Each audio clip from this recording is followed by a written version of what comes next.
হর হর মহাদেব বলে শুরু করছি আজকের ব্লগটা। কেমন আছেন সকলে? আমারও দিন চলে যাচ্ছে আপনাদের ভালোবাসা এবং আশীর্বাদে এবং অনেক মানুষের দীর্ঘ নিঃশ্বাসে। আসলে জীবনে অনেক সম্পর্কই থাকে মানুষের, সবাই তো শুভাকাঙ্ক্ষী হয় না।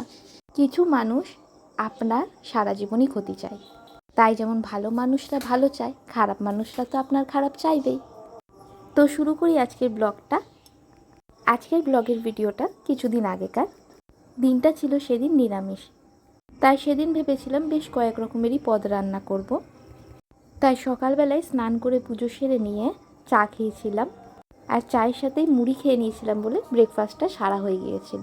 তারপরে সোজা ঢুকে গেছিলাম রান্নাঘরে। রান্নাঘরের আজকে আয়োজনে ছিল আলু পটলের তরকারি, থোড় ছেচকি, কুমড়ো ভাজা, সাথে ছিল স্যালাড আর পাঁপড় ভাজা। ভাতটাকে আলাদা করে উল্লেখ করার কিছু নাই, ভাতটা তো প্রতিদিনের খাবারে প্রায় থাকেই। যেদিন বাঙালি মানুষ লুচি টুচি খেলাম সেদিন হয়তো থাকে না। হা হা, এমনি মজা করে বললাম। গরমকালে বেশি লুচি খেতে ভালো লাগে না। গরমের দিনে তো মনে হয় কতক্ষণে রান্নাঘর থেকে রান্না করে বেরোবো। তো রান্না বান্না হয়ে গেলে পরে আজকে ডাক্তারবাবু এসেছিলেন জুলির লোম ট্রিম করে দেওয়ার জন্য। ওকে কেমন লাগছে পরে ভিডিওতে শেয়ার করব। আজকের ভিডিওটা এইটুকুনি, টাটা।